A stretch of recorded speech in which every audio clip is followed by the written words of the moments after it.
Hi friend, चलिए आज हम बात करेंगे बहुत इम्पोर्टेंट केस प्रोस्टेट के बारे में। प्रोस्टेट किस एज में होता है और होने के बाद क्या क्या सिम्टम नज़र आती है, और प्रोस्टेट को काट काट के निकाल दे वो कौन सी मेडिसिन आती है, सब चीज़ आपको बताएंगे। अगर मेरा चैनल में आप नए हैं, अगर अभी तक मेरा चैनल को सब्सक्राइब नहीं किए हैं तो प्लीज़ पहले सब्सक्राइब कर दीजिए और बेल आइकन के बटन को ज़रूर दबाइए। चलिए सबसे पहले समझिए प्रोस्टेट कहते किसे। पेशाब की थैली को जो है प्रोस्टेट कहा जाता है। वो एरिया जब उसमें चर्बी टाइप का मांस जमने लगता है, जब चर्बी टाइप का मांस जमने लगता है पेशाब की थैली में, तो उस जब अल्ट्रासाउंड आप करते हैं तो आपका अल्ट्रासाउंड में लिखा जाता है इनलार्ज्ड प्रोस्टेट। ये अक्सर व बेशतर जो होता ही है 25-30 साल के बाद ही होता है। ये बीमारी जो है 25-30 साल के बाद ही होता है। चर्बी टाइप का मांस जम जाता है, पेशाब के रास्ते में जाके रुकावट डालता है, मुकम्मल पेशाब होने नहीं देता है। 100 ग्राम 50 ग्राम पेशाब रह जाता है, पेशाब करने के बाद भी जो है पेशाब रह जाता है उस कंडीशन में।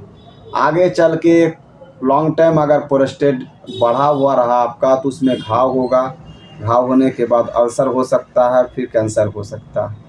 बहुत खतरनाक स्टेज भी है इसके अंदर। प्रोस्टेट कैसे समझिए कि आपको प्रोस्टेट हो चुका है। उसका सबसे पहला लक्षण आपको क्या दिखाई देगा, जो सबसे फास्ट लक्षण आपको दिखाई देगा, जो नॉर्मल तौर पर हल्का फुल्का आपका जो मांस बड़ा है पेशाब की थैली में, तो पहला लक्षण आपको दिखाई क्या देगा। पेशाब करने जब जाइएगा, मुकम्मल पेशाब कर लीजिएगा, जब पेशाब की जगह से हटिएगा तब आपको ऐसा महसूस होगा कि 1-2 कतरा मेरा फिर टपक रहा है। पहला लक्षण आपको दिखाई देगा, यानी पेशाब करने के बाद जब उस जगह से हटिएगा तब आपको महसूस होगा कि फिर मेरा पेशाब जो है 1-2 कतरा टपक रहा है। दूसरा लक्षण आपको दिखाई देगा, पेशाब जैसे लगेगा जल्दी जाने का मन करेगा। तीसरा लक्षण आपको ये दिखाई देगा, पेशाब में हल्का हल्का जलन होगी। चौथा लक्षण आपको ये दिखाई देगा, जब बहुत ज़्यादा बढ़ने के कारण हद से ज़्यादा आपकी पेशाब में बर्निंग होगी, जलन होगी। पेशाब रुक रुक कर होगा, पेशाब की जगह में दर्द जैसा महसूस होगा। जब हद से ज़्यादा बढ़ जाता है, इन्फेक्शन बहुत ज़्यादा बढ़ जाता है, तो पेशाब में आपका जो है ब्लड भी आ सकता है। पेशाब का एरिया में बहुत ज़्यादा, यानी पेशाब की थैली में बहुत ज़्यादा पेन भी हो सकता है।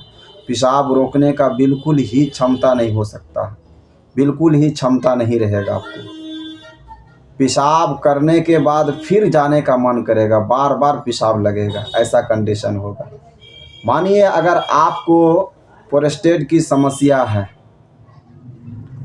अगर आप बेगर ऑपरेशन करे आप इस बीमारी से निजात पाना चाहते हैं, तो होम्योपैथिक में बहुत ही कारगर मेडिसिन आती है जो मांस को काट काट के निकाल सके। इसमें सबसे खतरनाक और सबसे जो बेस्ट मेडिसिन आती है प्रोस्टेट के लिए, वो मेडिसिन आती है आपका थूजा 200 पोटेंसी। दूसरी मेडिसिन आती है आपका कोनियम 200 पोटेंसी। तीसरी मेडिसिन आती है आपका कैलकरिया फ्लोर 200x टैबलेट। चौथी यानी आखिरी मेडिसिन आती है आपका सब्बल सर मदर टीचर। इनको पीने का तरीका है आपका कोनियम, उसके बाद थूजा हुआ, उसके बाद आपका ये दोनों पोटेंसी कोनियम और थूजा को डायरेक्ट टंग में 4 बूंद करके सुबह लीजिए, फिर 4 बूंद करके दोपहर को लीजिए, 4 बूंद करके रात को लीजिए। और आपका जो है कैलकरिया फ्लोर 200x टैबलेट को 6 टैबलेट सुबह चूसिए, 6 टैबलेट दोपहर को, 6 टैबलेट रात को। और आपका सब्बल सर को जो है 20 बूंद करके आधा कप पानी में दिन में 3 बार पीजिए। उसी तरह आप जब ये मेडिसिन चालू कीजिएगा तो आप एक खुराक पीजिएगा तो आपको बहुत हद तक रिलीफ मिल जाएगा। पेशाब में जो रुकावट आता था वो धीरे धीरे आपको बहुत 5 दिन के अंदर बहुत ज़्यादा रिलीफ देगी ये मेडिसिन। हाँ, जब भी ये मेडिसिन चालू कीजिएगा आपको 5-6 चीज़ बिल्कुल ही छूना नहीं है, यानी मीट, मछली, अंडा, दूध, दही, पनीर बिल्कुल ही नहीं छूना है। या फिर आपका सब्जी में टमाटर खाते हैं तो वो सब्जी ही नहीं खाना है, साइड से टमाटर नहीं खाना है या सब्जी में खाना है। आपको साइड से कच्चा प्याज, सलाद वगैरह अगर खाते हैं तो बिल्कुल नहीं खाना है। हरा सब्जी दे के आप रोटी चावल जो भी खाते हैं खाइए। बड़ी आपका जो है कदीमा ये सब बिल्कुल मत खाइएगा। तब देखिए इसका कितना बेहतरीन आपको परिणाम मिलता है। बहुत ही परफेक्ट मेडिसिन है। आशा करता हूँ आप हजरत को मेरा वीडियो अच्छा लगा हो तो छोटा सा कमेंट करके ज़रूर बताइए। अगर आपको ये बीमारी नहीं है, आपके चाहने वालों में से किसी को भी ये बीमारी है तो उन तक पहुँचाइए, बहुत फ़ायदेमंद रहेगा। ये मेडिसिन आपके प्रोस्टेट को काट काट के निकालने के लिए जो है बनी। इसको एक बार ज़रूर यूज़ कीजिए।